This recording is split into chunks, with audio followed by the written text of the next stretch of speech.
C'est par la foi que Moïse renonça à la qualité de fils de la fille de Pharaon, choisissant plutôt d'être affligé avec le peuple de Dieu que de jouir pour un peu de temps des plaisirs du péché, regardant l'opprobre de Christ comme des richesses plus grandes que les trésors de l'Égypte, parce qu'il avait en vue la rémunération. Hébreux 11, 24-26. Lorsque le temps choisi par Dieu fut venu, Moïse se trouva aussitôt comme placé devant deux chemins allant en des directions opposées. Dans lesquels s'engagerait-il? Décision grave, qui fut par la suite à la base même de cette communion qu'il eut avec Dieu, de ces moments d'intimité pendant lesquels il lui parlait comme face à face. Jusque-là, Dieu avait guidé Moïse sans que celui-ci peut-être en fût conscient. Dans la mémoire du fils de Yoréved pouvaient subsister des souvenirs du passé, un passé plus ou moins effacé. Mais son chemin était tout tracé, et il semblait pas qu'un changement fût sur le point de se produire. Lorsque Dieu jugea le moment venu de parler au cœur de Moïse, Dieu avait choisi Moïse. Mais maintenant l'heure de la décision avait sonné pour le jeune hébreu. L'heure de se décider. L'heure que Dieu avait choisie était l'heure où Moïse allait accomplir sa mission. Nous n'avons pas de détails sur la période de crise qu'il traversa. Nous ne savons pas comment ses pensées furent ramenées à ceux de sa nation. Mais nous savons l'issue de la lutte qui se poursuivit en lui.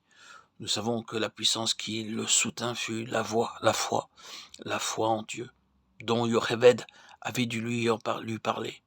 Cette foi fut le résultat de calme réflexion, car il est écrit, parce qu'il avait en vue la rémunération, il regarda au-delà. Il détourna les yeux de ceux qui étaient devant lui. Il fut amené à juger de la situation à la lumière de l'éternité et à décider s'il vivait pour le présent ou pour un résultat et une rémunération éternelle. Autour de lui, Moïse avait tout ce que le cœur de l'homme peut souhaiter, puissant en parole et en œuvre.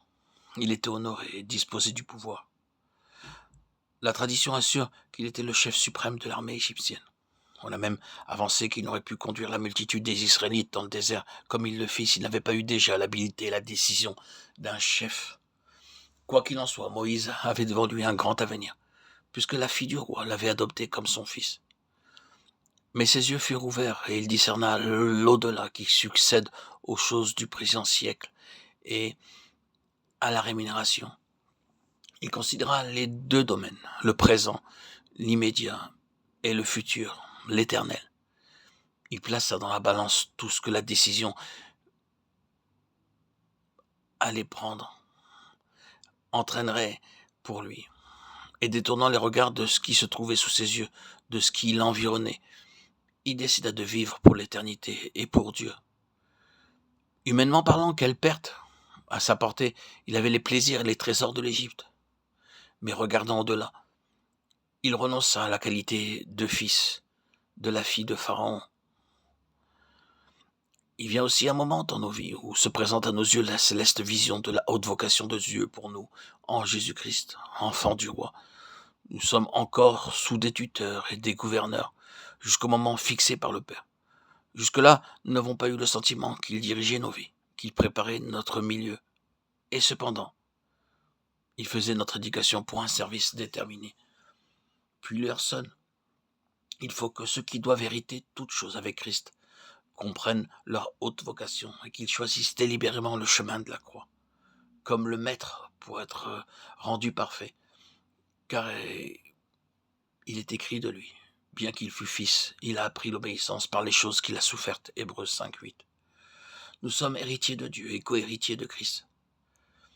Si toutefois nous souffrons avec lui, afin que nous soyons aussi glorifiés avec lui. Romains 8:17.